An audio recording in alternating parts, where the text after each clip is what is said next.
Okay, so welcome. We are studying chapter 4 this week, and we'll start with guided meditation as usual. So just allow yourself to get comfortable.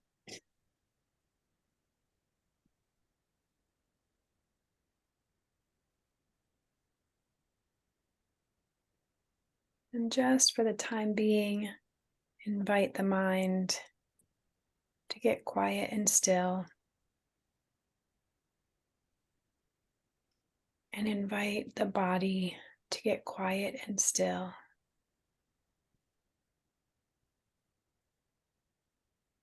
And we'll turn our attention to that other part of our experience that's often overlooked.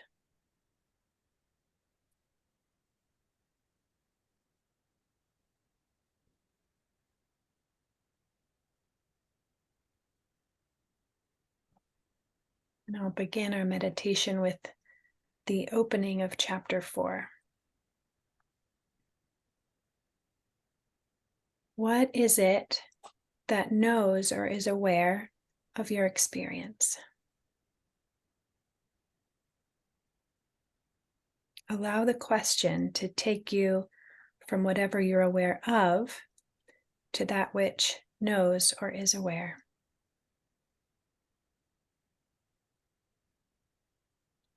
In other words, we'll take a minute to, instead of being aware of the content of our experience,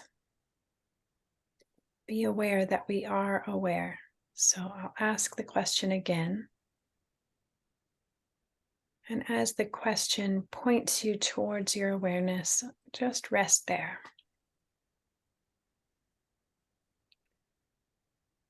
What is it that knows or is aware of your experience?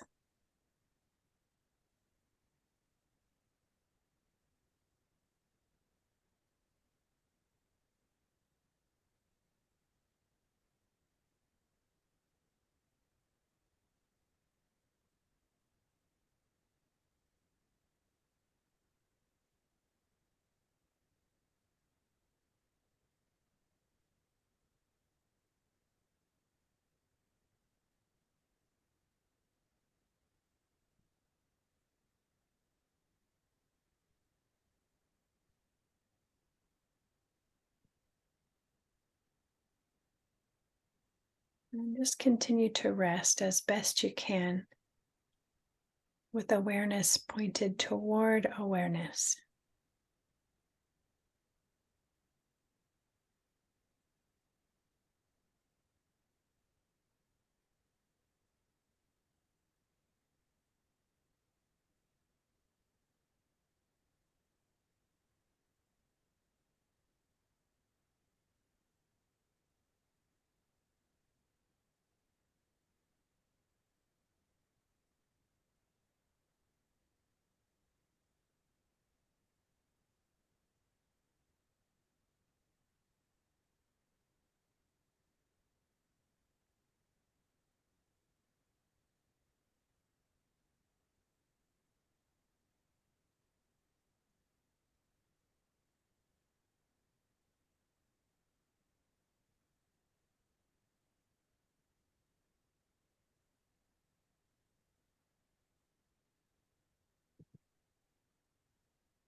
Notice what it's like to be you as you have your awareness pointed towards awareness.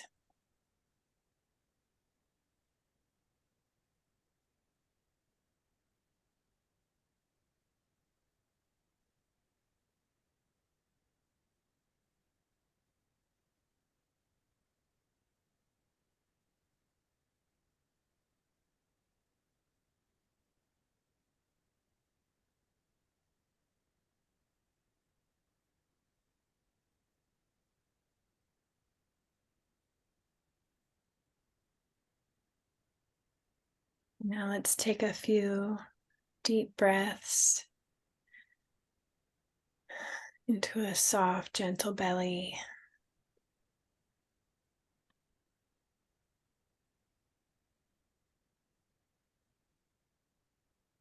And we'll open it up if there's anything to share before we get started with the reading.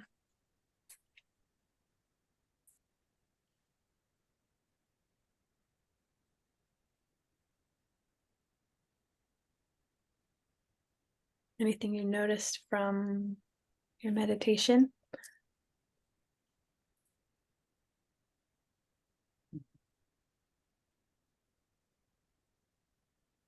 When you said the word pointing, I literally saw like a pointer. I was like in a physical form pointing, like a way up. Um, but it always requires deep inquiry for me, just for that basic question of who is aware of who is aware. Who is aware of the one who is aware?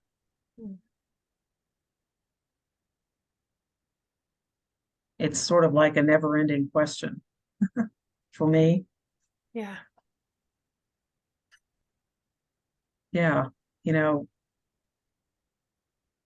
I think I solve it and then I'm back to asking more questions. So I think that's a very good place to rest in my meditation, is who is aware of the one who's aware.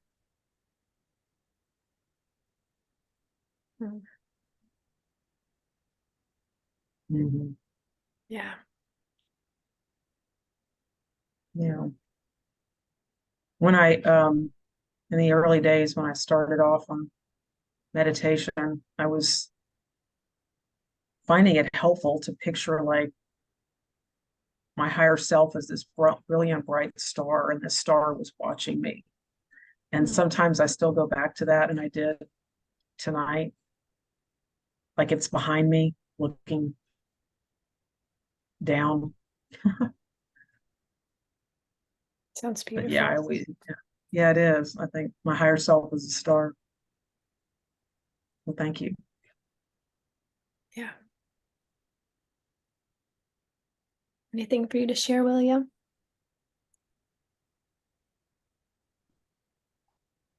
And nothing quite so exquisite. Just kind of spaciousness attempting to back into itself.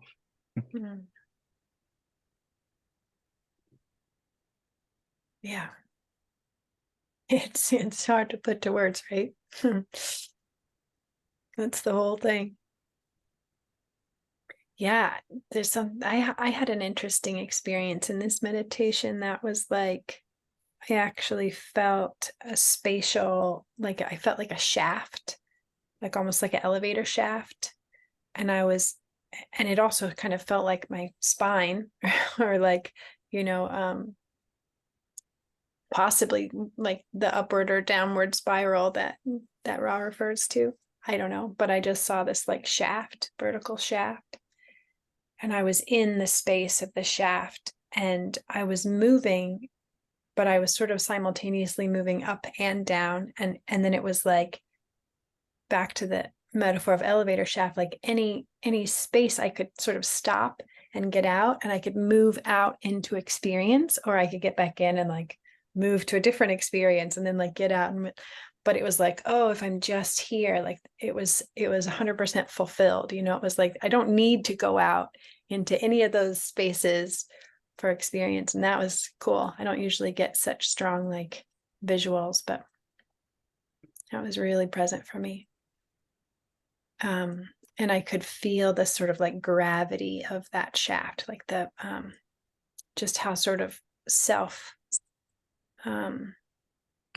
fulfilled it already is. Yeah. And I also, just to tag onto your comment, Caroline, about like, oh, I could spend more time here. Are either of you familiar with Nisargadatta Maharaj? No. mystical teacher, Indian mystic. He is a teacher of the direct path, which Rupert is also. He's in the lineage of Nisargadatta, and Aaron and I sometimes refer to him as Niz. Anyway, some of the clearest teachings that I've seen about just resting in the I am and what's on the other side of the I am when you rest there are from Niz. And I correspond those teachings of like what happens, the power of like just resting in the I am.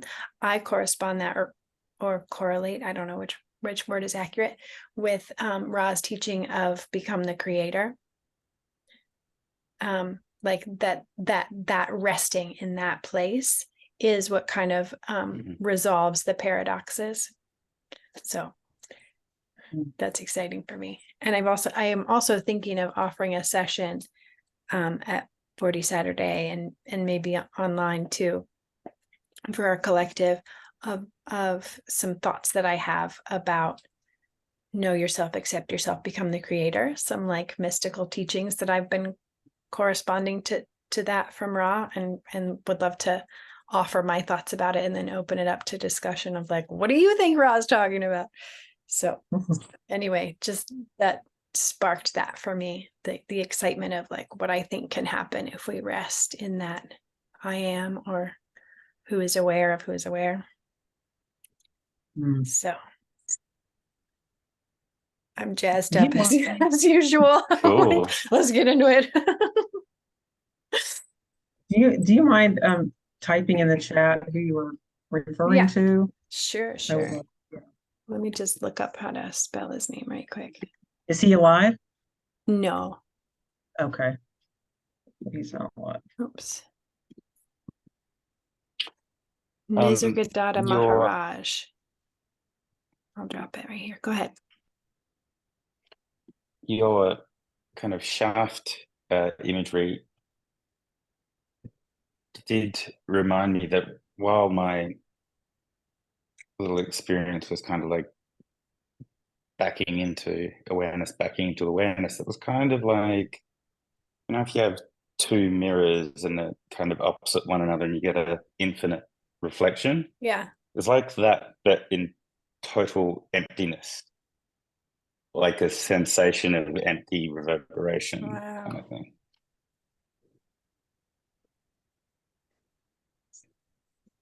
Yeah. I like that elevator analogy, the metaphor. Yeah. It's really cool. Yeah, sort of like the I am presence is the elevator shaft, and then the floors when the door opens are the experiences. That's really cool. I like that. Me too. It was cool. Yeah, I'm Just digging like I can that. go out into the experience of I am lonely. What is this floor like? Oh, now I'm gonna go out to the yeah. I mean, I think If we we really literally can.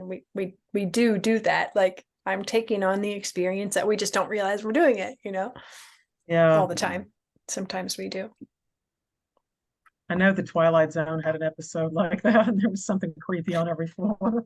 Oh my gosh. Almost a Oh my bunch of gosh, that mannequins. reminds me, there was a ride, I think at Disney World, the Twilight Zone Tower of Terror. It was amazing. I love that I've been on ride. that. Yeah, I was there. It's Disney World in Orlando. I love You that ride. drop as fast as like faster than a penny going off the side of a building. It's insane. It's like the floor drops off and you go 13 floors in an instant, just down Oh this my elevator gosh. shaft. Oh, Yeah, I I was love that ride. My brother and I went on that over and over and over. oh my God. And there were some floors I think that did open, and then it was Yeah. like, wait, now we're on 30. Yeah. Yeah. That was like a free fall.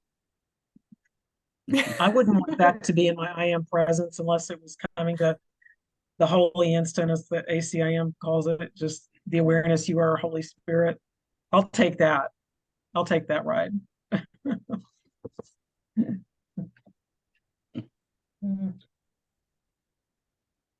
Well, how about we get started? Anybody want to read the first section? chapter 4, our self is the knowing element in all experience. Yeah, I can read. Oh, Great. you go. Oh, I Oh, think you well, said I it, was Williams. Oh. I was just wondering, I'm sorry, I was just wondering, the first little section is really short, maybe just to the second dots. Mm. Yeah, well, there's only Yeah. 5 this time. There's been 6 or 7 in the past. So, I see. I- Okay. yeah, So let's just do one. I think so. Let's try Okay. it. What ourself is the knowing element in all experience, chapter 4. What is it that knows or is aware of our experience? Allow the question to take you from whatever you are aware of to that which knows or is aware. The suggestion that this question could take us to that which knows or is aware unintentionally implies that we are an entity, and that which knows or is aware is something we can approach. We are awareness. We cannot be taken there. We cannot go there. I cannot go towards myself because I already am myself. So when we ask what it is that knows or is aware of our experience, it is we, as awareness, who cease directing attention toward the objective content of our experience, thoughts, images, feelings, sensations, and perceptions, and come back to ourself. We remember ourself. We become aware of ourself. In fact, we are always aware of ourself, for being aware is what we are, not what we do. Awareness shines at the very heart of everyone's experience, even if in most cases it is veiled by experience. And then let's rest there.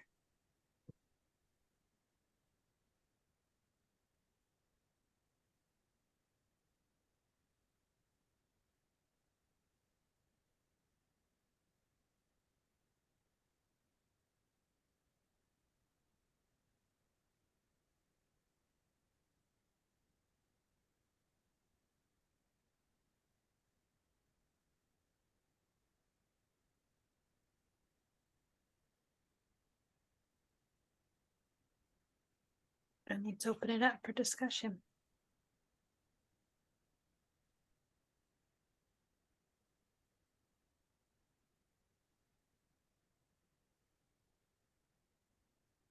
I'd love to hear anybody's thoughts on being aware is what we are, not what we do.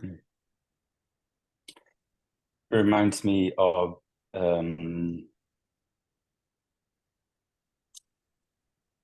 a similar type phrase where we're human beings, not human doings. Yeah.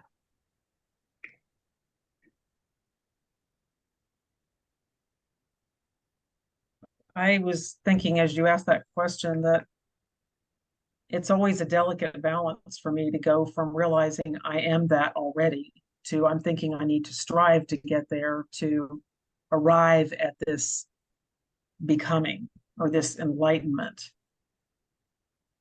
So I know there are moments when I want to just I love this quote from Muji, just rest in your isness, marinate in your isness. That's what he says. Just marinate in your isness.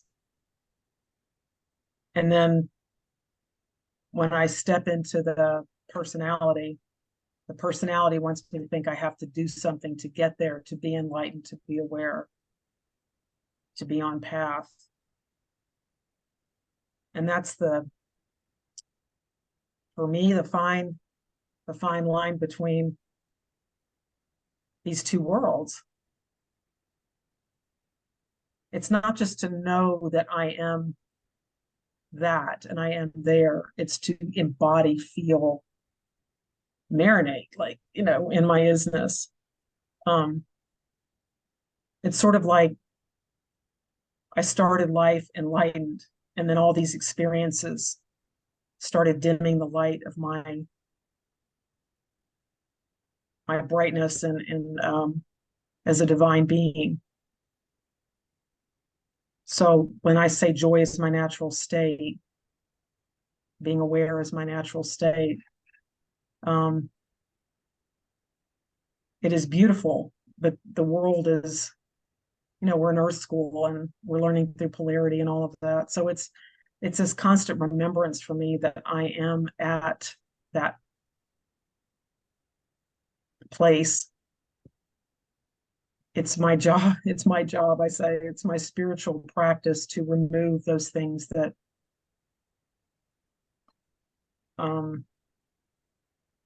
prevent me from resting in that state of business. Yeah. If that makes sense. Yeah, it reminds me of something that Rupert said a few chapters back when he was referring to, let's see. Oh yeah, I guess it was just last chapter. He was referring to Moses, Buddha, Jesus, Meister Eckhart, Ramana Maharshi. The only difference is that their essential being was not eclipsed by the content of experience. Experience had lost its capacity to take them away from themselves. Sounds like what you're pointing to. Yeah. Oh gosh, that's so beautiful. Well, yeah.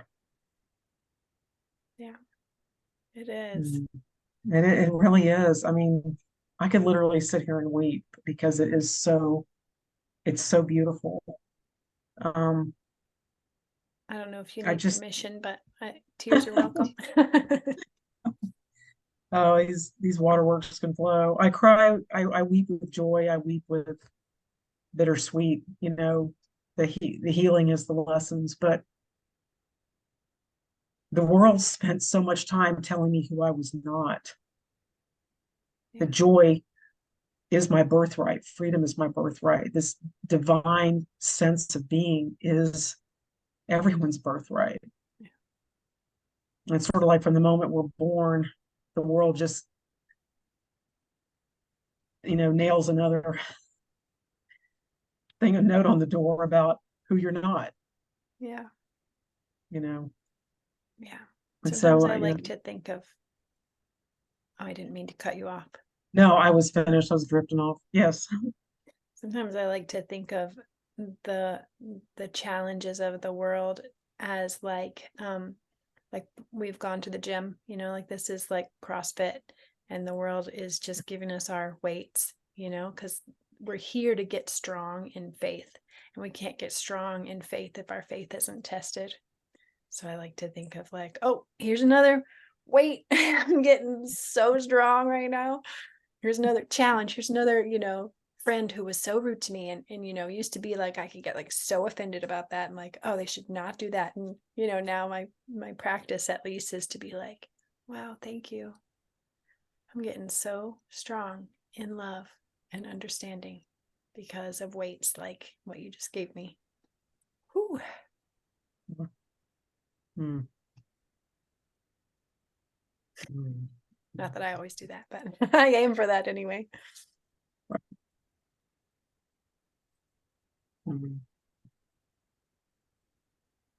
One thing that the question that I asked about being aware is what we are, not what we do. It points to me to one of my favorite words from Byron Katie, which is notice. Like, I think sometimes if her teaching had to be summed up in one word, I think that would be it. Notice. And to me, I feel like that's kind of what Rupert is pointing to too. Like, being aware is already happening. We just lose track of it. And the noticing is something that we can seemingly do in order to return to ourselves. But like he says, farther in the chapter, and he said before, like it's not really a doing, it's a cessation, a relaxation of doing.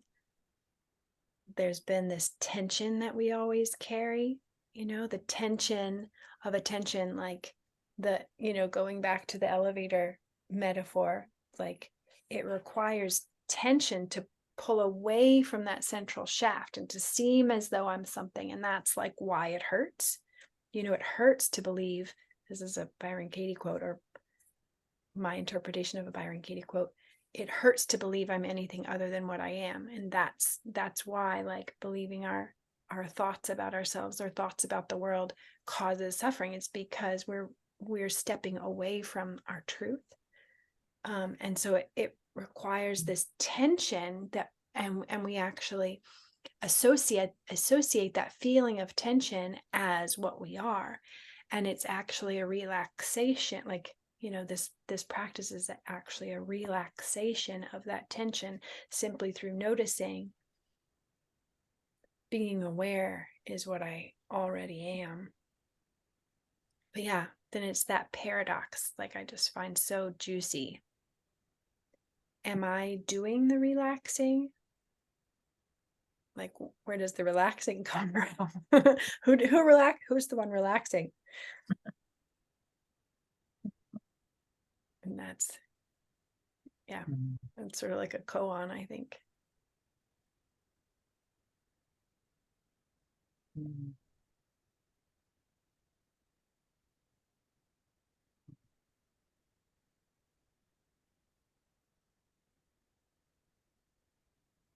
But we go to the next section.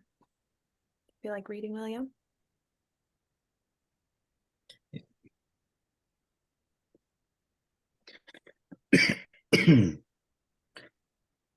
Even when apparently veiled by the content of experience, awareness's knowledge of itself filters through experience as the sense of being myself. The sense of being myself lies at the heart of all experience, pervading it intimately, irrespective of its content. Whatever we are thinking, feeling, or perceiving, each of us is now having the experience of being myself. What is it that has the experience of being myself? Whatever it is must itself be aware. If it were not, it would not be aware of the experience of being myself, or indeed any other experience. It is I, awareness, who have the experience of being myself. The experience of being myself is awareness's knowledge of itself. It is not a person's knowledge of their self, for a person is not itself aware. Only awareness is aware, and awareness is not an attribute of a person. A person is a collection of thoughts, images, feelings, sensations, and perceptions. Each of these is an object of experience that we, awareness, are aware of. A thought is not aware, it is a thought. It does not have the subjective experience of being myself, and therefore never calls itself I. Likewise, a feeling or perception. No objective experience can know its own existence. And yet each of us undoubtedly has the experience I am. Only that which knows itself has the experience I am. Only awareness knows itself and can therefore have the experience of being myself or I am. Only awareness knows its own existence. I is the name that anything that knows itself gives to itself. Therefore, the name I, or the knowledge I am, refers only to awareness's knowledge of itself. Our knowledge of ourself is awareness's knowledge of itself.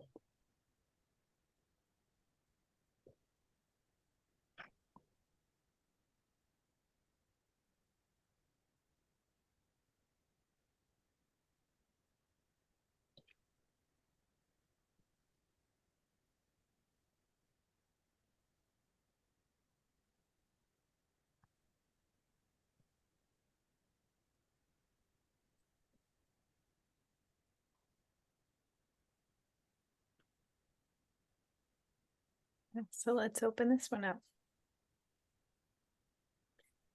I just want to start off by saying I often feel like Rupert's way of providing information is so condensed and crystallized, but this section feels like even more so. It's like, oh my gosh, this section just feels like a whole masterclass right there. Like I could just spend like 2 months like, dissecting each part. Like, whoa, that sentence, I need to meditate on that for a week. That one sentence, like, whoa. Which sentence? Just any one of them. Oh, Like, any of them. Okay. yeah. Like, I mean, a thought is not aware. It is a thought is such a profound meditation and realization. I is the name that anything that knows itself gives to itself. Just like, I mean, just only awareness is aware. Awareness is not an attribute of a person. Like, whoa, awareness is not an attribute of a person. Like, it's not attributed to a person. Awareness is not the person. Awareness is awareness. Would Like you say it's awareness. an essence of, is it an essence of a person or No, I think no? no, Okay. I wouldn't. I think awareness can have a person, but a person can't have awareness, which is backwards, like the way that we usually think about it. Yeah, but everything in this world is in reverse. I learned that a long time ago. Yeah. Whatever they say, it's the opposite of. Yeah, there's a lot of rabbit holes one could go in this very tightly packed page and a half in this little book here. Yeah. I agree with you there. Our knowledge of ourself is awareness's knowledge of itself. Never heard that, never thought about that exactly that way. My gosh, it's so profound, right? Yeah. And it's creator's knowledge of itself too. Go ahead, William. I was just going to quickly point to the phrasing of I am as an experience.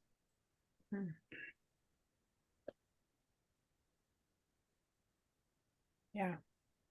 It's another one of the 1,000 interesting things in this bit. Yeah. Yeah. Yeah, and there is something just so powerful about that experience that like he says, we often skip over that. Like, at the very beginning of the book, it's like we're often like, I'm hungry, I'm tired. We notice the hungry and the tired, and we skip over the I am, and just coming back to the whoa, the experience of I am. Whoa. Yeah. All right, your turn again, William.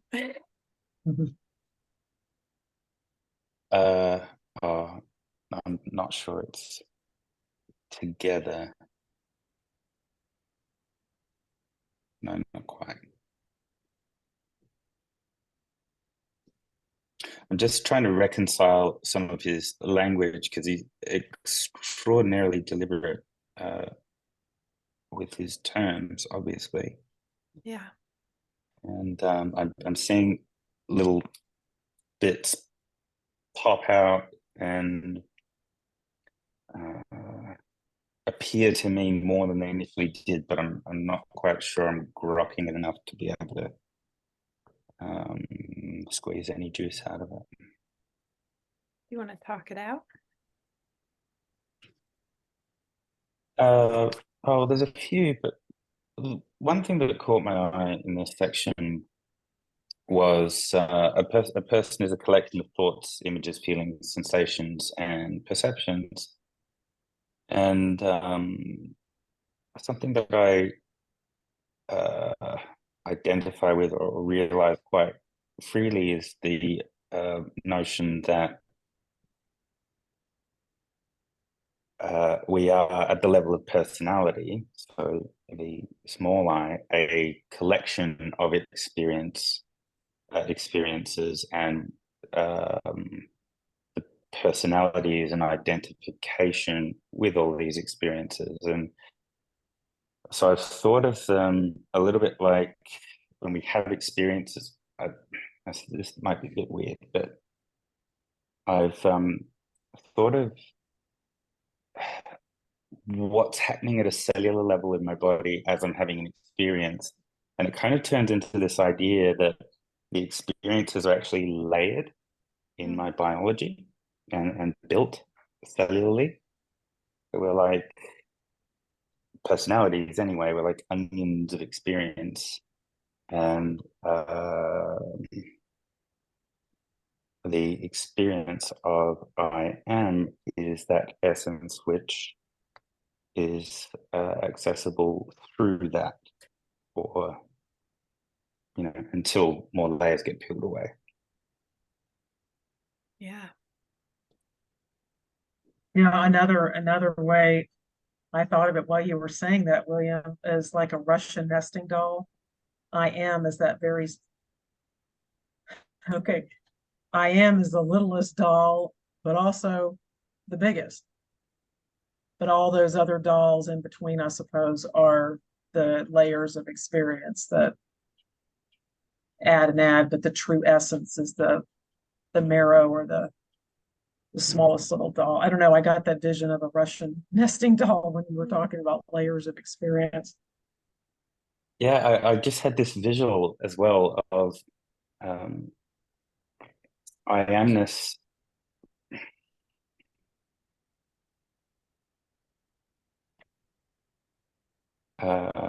being accessible through the layers, but the layers are like moving. And so I imagine myself sort of say in meditation and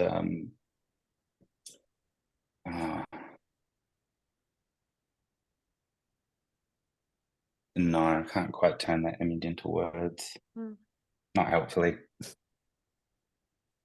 Well, what you were So starting important. to say reminds me of how he talks about, like, in the beginning, before we become aware of being aware, experience can veil ourself from ourself. But then after we're aware of being aware, then like the light of awareness, like our experience can shine. And I don't know if that resonates with what you're pointing to, but that's what came to mind as you were talking. Yeah, no, that's essentially exactly what I'm saying. And I just sort of was trying to join the experience of getting caught in thought with I amness being caught in layered experiences. Yeah. As it's trying to shine from the Totally. core. Yeah. That resonates for me too. Like, I feel like sometimes, again, I often reference the work of Byron Katie as one of my most potent practices. It's often the lens that I see things through. And like, I feel like sometimes going back in inquiry to a moment in the past, I can like sort of rescue part of myself that got lost in an experience. Like, I feel like we can sort of like, deposit bits of ourselves along the way. I don't know how, but it definitely seems true. And then like going back into an experience, that was traumatizing or something, like it's almost as though a piece of ourselves can get stuck or locked in, and we can go back and like clear it out and shine the light and free it. And I wonder if that experience we have gets kind of crystallized in a very fine layer of a cellular structure.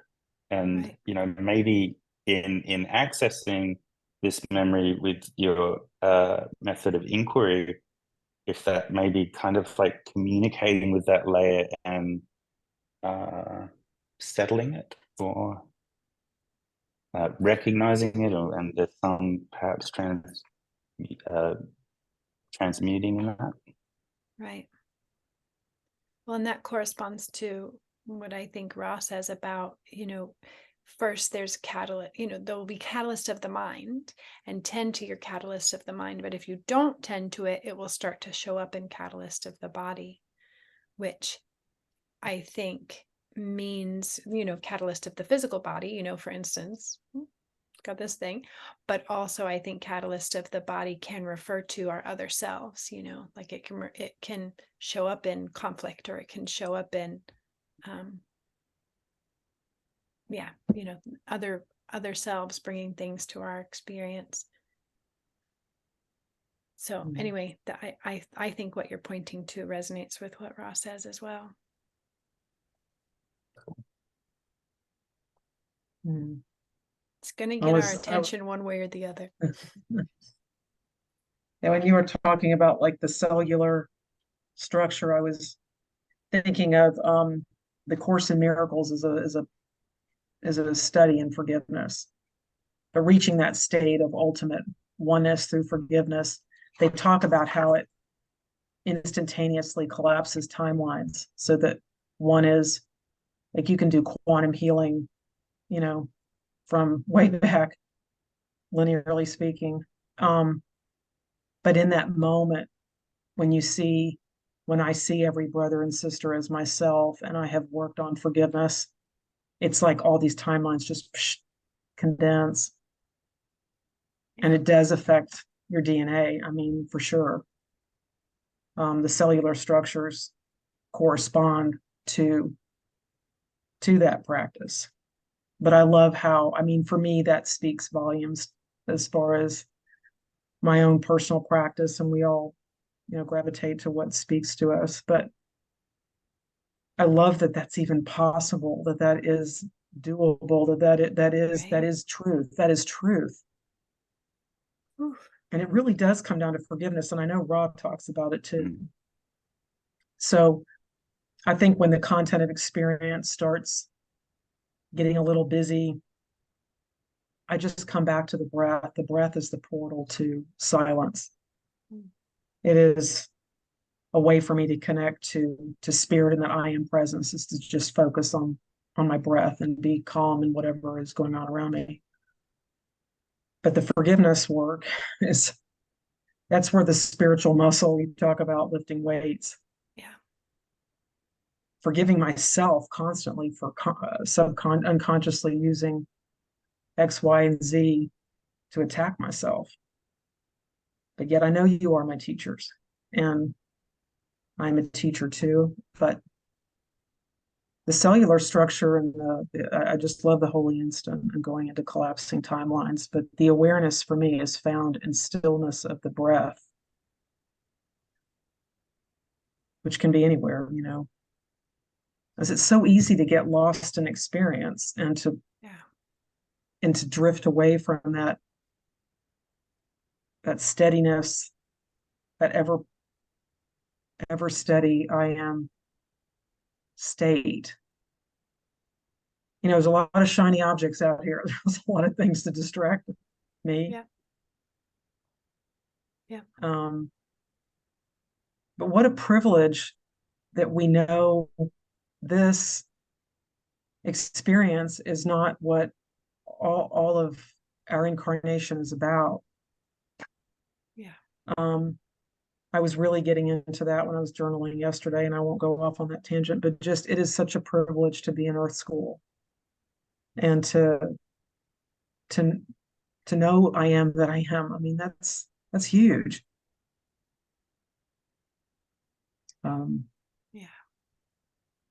Yeah, it's very beautiful.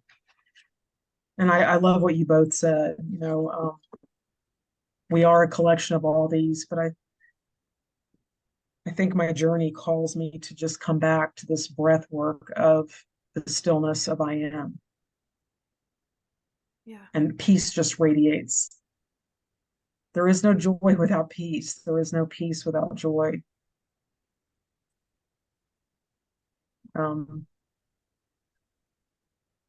So to identify that each of these things are objects of experience, but I am awareness. That is my truth. See, I'm gonna start crying again. So let me stop talking. That's beautiful. And I following from that very quickly, I feel a deep sense of gratitude well, to be talking about this with y'all, but fundamentally to kind of even begin to realize this sort of thing means that we have this opportunity not to be caught in experience, and not everyone has that, and I'm super grateful to even be approaching it. Yeah. Me too. Honored to be in this study. I think I'll read the next section. Ready? Mm-hmm. Okay. Awareness's knowledge of itself is its primary knowledge. Just as the sun illuminates itself before anything else, so awareness is aware of itself before it is aware of any other thing. The sun does not have to make any effort to illuminate itself, but does so simply by being itself. Self-illumination is its nature. Illumination is what it is, not what it does. Likewise, awareness is effortlessly self-aware. Being aware of itself is its natural condition, not something it does from time to time. We, awareness, know ourself simply by being ourself. Most of the time, however, we are accustomed to directing our attention away from ourself towards the objective content of experience. And in the process, we overlook or forget ourselves. In order to know ourselves, we must simply come back to ourselves. This return to our being from the adventure of experience may seem, from the point of view of the person, to require an effort. But in fact, it is the cessation or relaxation of an effort of which we were previously unaware. It is the relaxation of the tension in attention.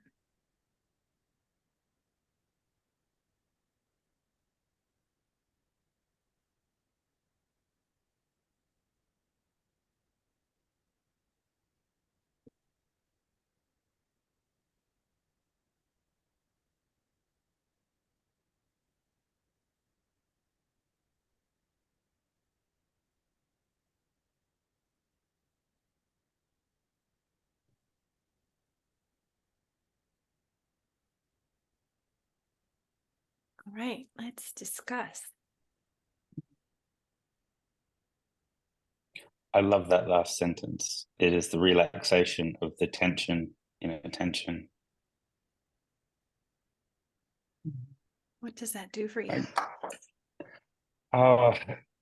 It's just sometimes when a sentence that's saying the same thing is said in a different order, it can just pop out.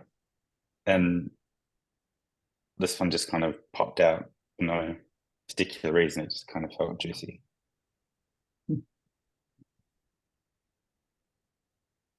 But it's like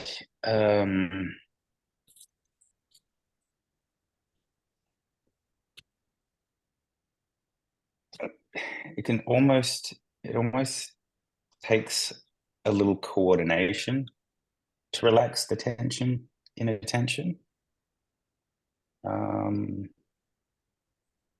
Certainly easier when, perhaps sitting in repose.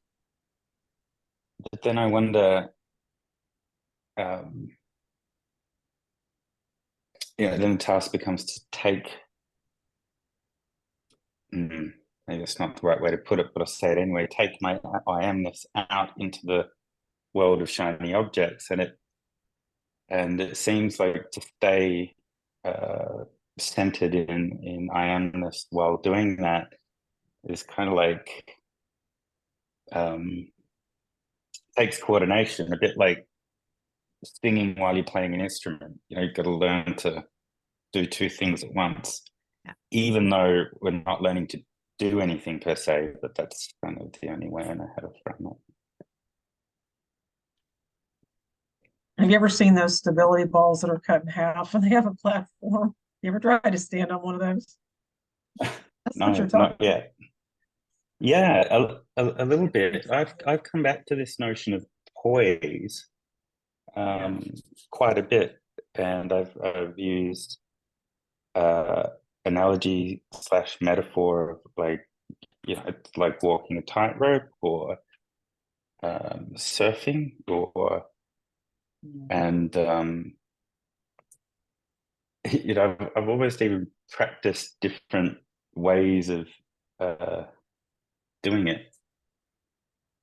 And then, of course, falling off the surfboard is like, oh, I am that thing which is grabbing this shiny object. That's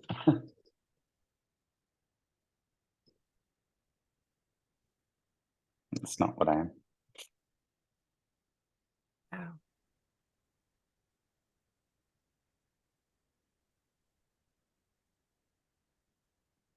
Wow. Spira mentions that awareness is effortlessly self-aware. But I think it's taken practice for me to know that, this wasn't something that just boom, the switch is on and that stays on. It's a daily practice. It's a daily coming back to myself. Maybe effortless, but I think, if I lived in a cave and I didn't talk to anybody, it would be really easy for me to be in that I am presence. But when we go out in the world, and this is what is teaching us, or these experiences, more and more teaching us that, self-awareness, being aware of ourselves is a natural condition, but we learn these things. So I thought about this when I read this before. I read this chapter last week, and I was stuck on that. Awareness is effortlessly self-aware. And I think of it in the infinite cosmos. Oh, for sure. But put me out here in the daily world of things and the content of experiences. It does take some effort to be effortlessly self-aware. That makes sense. It's sort of paradox. It Again, takes practice practice. to not put too much effort into being effortlessly self-aware. Yeah. Yeah. I'm on board with that. Yeah, I agree with you. But the key is being self-aware. That's huge. But I thought about it too, it seems in the world, everything that's valued takes a lot of effort. You got to work hard to get what you want, and all this hustle and grind. But it's the complete opposite in the hero's journey. It's being effortless that brings the peace, that brings the state of calm and serenity and tranquility to one's spirit. Yeah. So it's letting go of what I've been conditioned to do as a human being, here.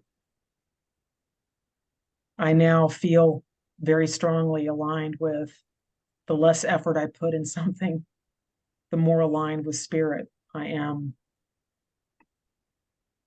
I am in my highest state.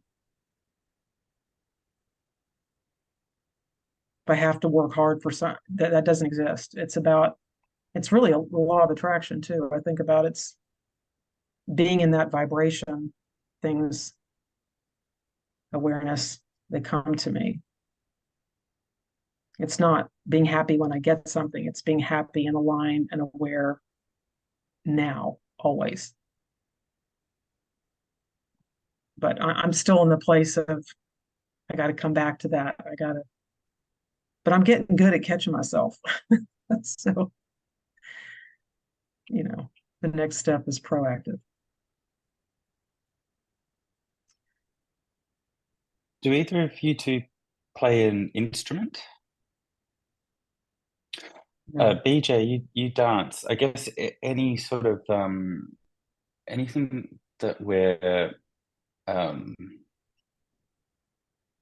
proficient at will serve as an example. But I'm sort of coming back to this idea of playing an instrument and recontextualizing the idea of practice. So in order to be able to, with the violin, in order to be able to play effortlessly, or in order to be able to play well, I need to play effortlessly. In order to play effortlessly, I need to practice in order to become more proficient at staying in flow. And I think I just kind of connected the idea that staying present effortlessly is like a kind of flow state, and a skill until it's second nature, perhaps. Yeah, that resonates for me. Yeah. I think that's something also that Walter Russell speaks about. I haven't read that material, but Aaron has told me that like he talks about we're all geniuses and like how to cultivate that genius. And part of how to cultivate that genius is you do have to practice. I think I might be interpreting him wrong again. I haven't read the material, but I think he says like, yeah, you do have to practice in order to like inform the creator enough of what you're trying to do to get into the flow so that the creator can fill that space. But you do have to like use the body to inform the creator what you're trying to do, and then the creator can come in and fill that space with genius. And if anybody watches this video and that's wrong, I apologize. I could totally be off, but that's my interpretation of what I've heard Aaron say about Walter Russell talking about genius.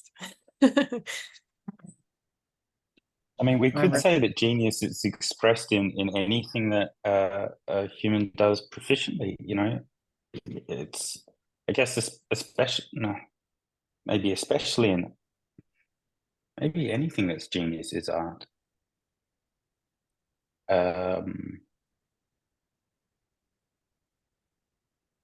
Sorry, I just went down a tangent. I had a very tidy summary sentence with a full stop, but it's gone. Sorry. Well, I think let's read the next section. Caroline, do you want to read again?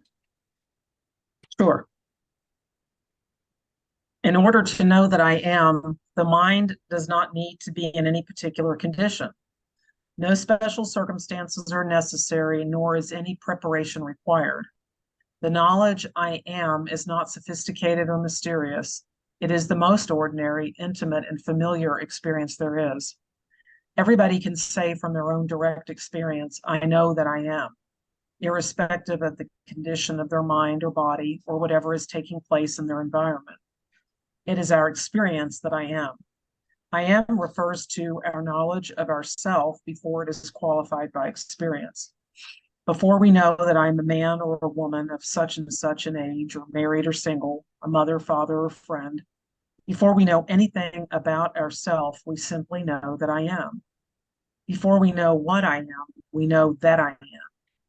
Everything we know about ourself is added to the simple knowledge, I am. If we feel that ourself is not clearly known as it essentially is, it is not because we do not know it, but because we have forgotten or ignored it in favor of objective experience. We have become so accustomed to giving our love and attention to the content of experience that we have simply overlooked that which is closest and most familiar to us. To remedy this, we first make a distinction between the knower and the known, the experiencer and the experienced, the witness and the witnessed. Later on, we will collapse this distinction, but for one who is lost in experience, who identifies with every passing thought, feeling, activity, and relationship, it is first necessary to make the distinction. We are the knowing element in all changing knowledge and experience. All experience happens to us, is known by us, or appears within us, but we are not any particular experience.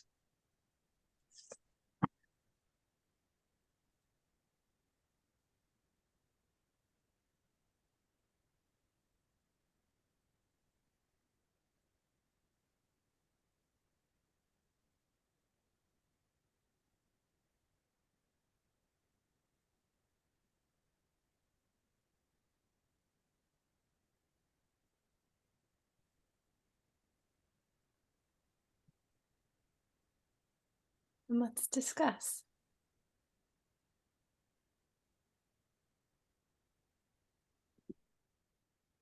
I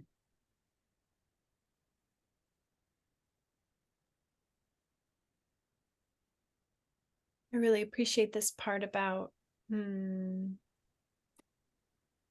first we make a distinction between the knower and the known, right? Like I'm aware and this is what I'm aware of. And later on we'll collapse this distinction. And I appreciate that, that clarification of like it's not that we are necessarily going to stay in this place of distinguishing awareness from everything else, but it's a step, it's a step on the journey because the awareness has gotten lost. So we reclaim the awareness. And then from there, then there's like a reunification of self with experience and a deeper sort of experience of oneness. We have to like go back and claim awareness or like reclaim awareness first.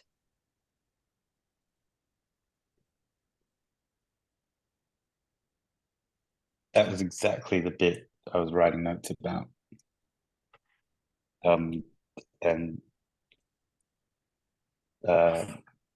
yeah, what you pulled out, exactly, not exactly what I was pulling out.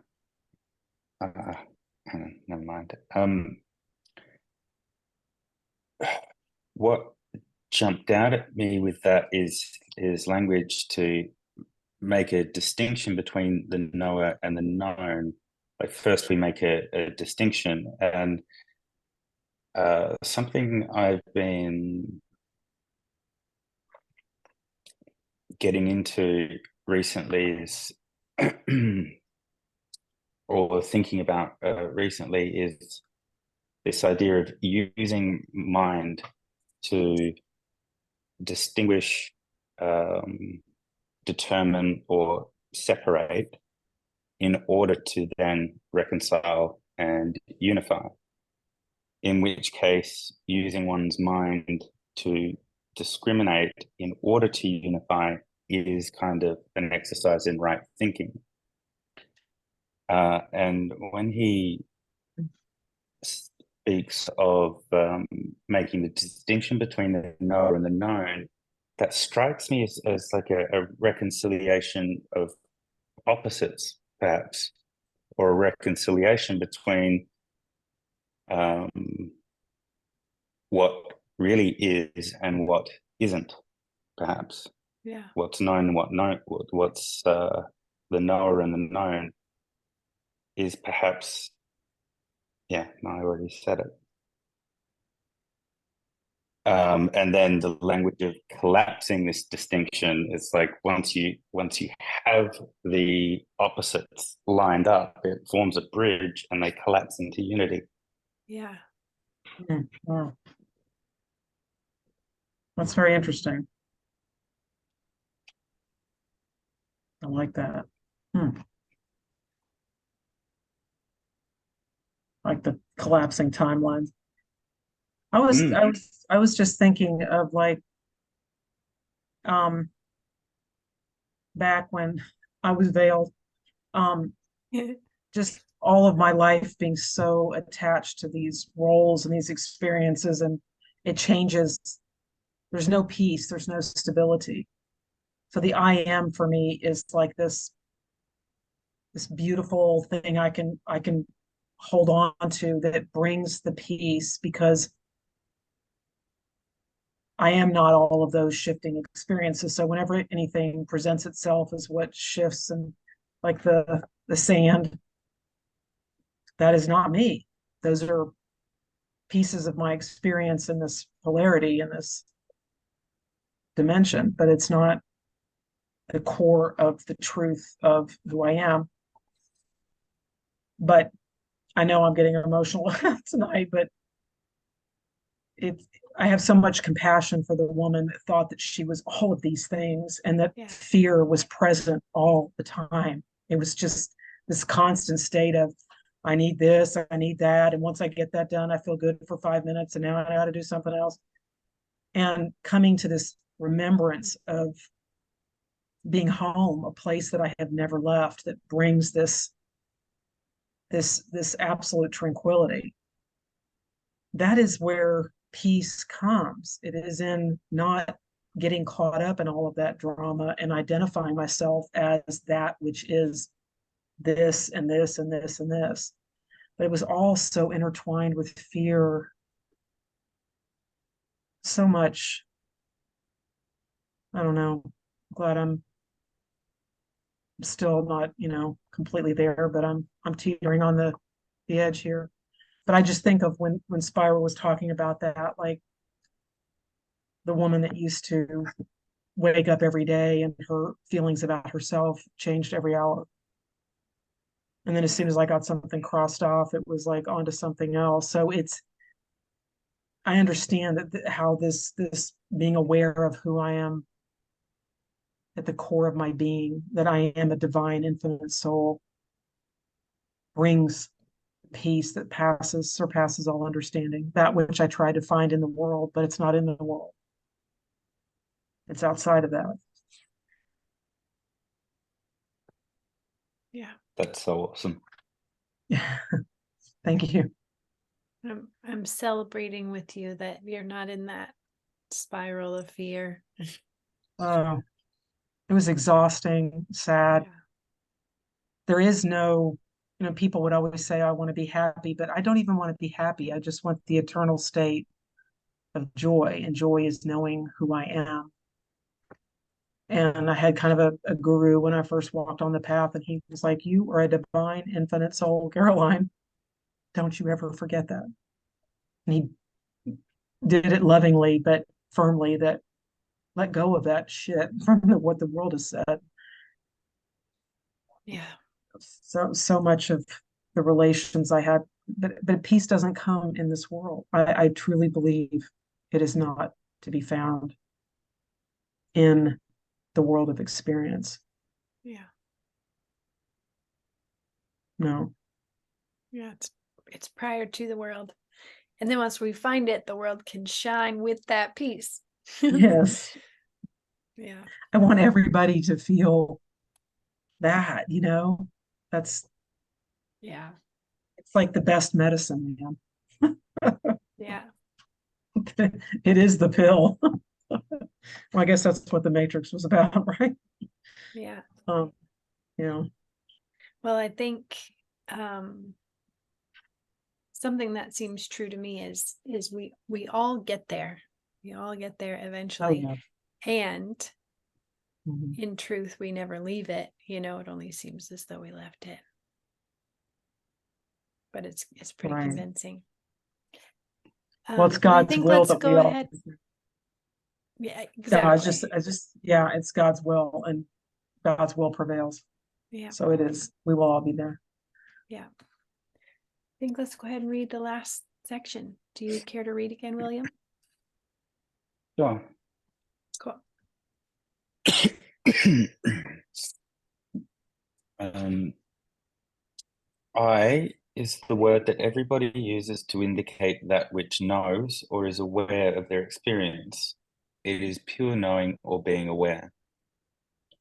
Pure knowing is knowing that has no objective content. Whatever it is that knows our thoughts is itself inherently free of all thoughts. Whatever it is that is aware of our feelings and sensations is itself prior to and independent of all feeling and sensation. Whatever it is that knows sights, sounds, tastes, textures, and smells is itself free of all seeing, hearing, tasting, touching, and smelling. It is thus sometimes said to be empty. Empty in this context just means empty of objective content rather than a blank or void. It is empty of objects, but full of pure knowing, full of awareness. This pure knowing or empty awareness that we refer to as I is our essential, irreducible self. Our self is said to be essential because it is that which cannot be removed from us. No thought, image, feeling, perception, activity, or relationship is continuously present. Only the experience of being aware remains with us all the time.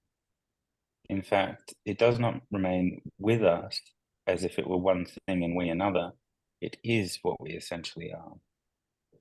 Our self is said to be irreducible because we cannot go further back in our experience than being aware. All experience dissolves into being aware or awareness, but awareness itself never dissolves into anything. Being aware or aware being is ever present. Being aware or aware being is ever present. No experience qualifies, conditions, changes, moves, or harms it. There is never any more or less of it. It cannot be enhanced or diminished. It cannot grow old, tired, sick, or lonely. It is always in the same pristine, ageless, thoughtless, feelingless, genderless condition. It is sometimes referred to as the unconditioned or original mind, the mind before it has been conditioned by experience. It is pure consciousness, consciousness without form or objective attributes. Its common name is simply I.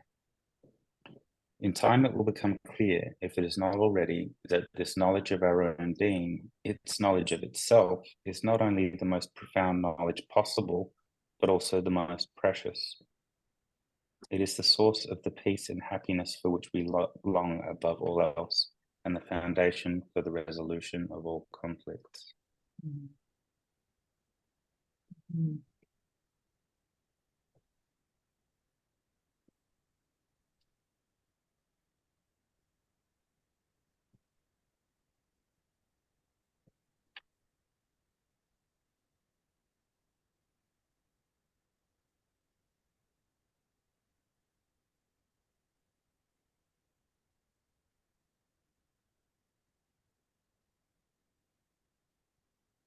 That sentence that you got hung up on, William, I don't get that one. Being aware or aware being. What exactly do you think he's referring to here? Is it one and the same? I think so.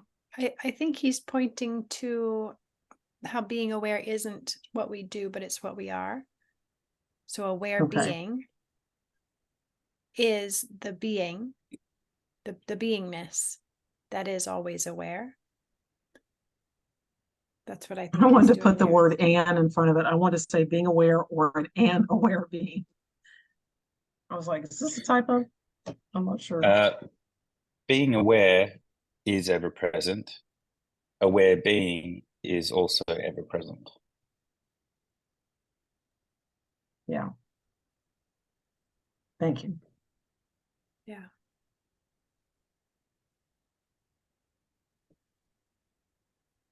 I love that last sentence. Oh, go ahead, Oh, me Caroline. too. No, I was going to tell the same thing. It cannot grow old, that one. No, the very last. Oh, okay. Go ahead. Yeah.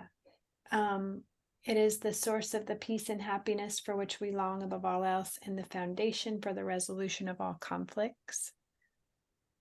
I know, right? Boom. It reminds me of what you've been saying about Course in Miracles, which is, about forgiveness. Like knowing ourselves is the foundation of forgiveness. which is the resolution of conflict, like Yeah. the illusory self is the one that is still attached to conflict and sort of needs conflict, because we believe we need things to be a certain way and we need others to be a certain way, and there is a right way and there's a wrong way, and it is very possible for you to do it wrong, and I will let you know that you have done it wrong and you need to make it right, like and it's our own being that is the dissolver and resolver of that, and that just really is powerful to me. I love that. Yeah. To me, I thought about how all of us in consciousness are having an inner revolution. It is not about revolution fought on the battlefield, as they call it in ACIM, or, this is why war is collapsing and all these systems are collapsing. But the new earth is an inner revolution. And the second coming is the rising up of all beings into consciousness. That is the second coming. But I love this statement on the end of page 41. It cannot grow old, tired, sick, or lonely. God is perfection, and we are perfection in God's image, so to speak. So this body temple ages, this body temple has experiences and all of that, but we are pristine in the I am presence, in the I am state of awareness. We are absolute perfection. There is no aging or defiling or anything like that. The body temple stays.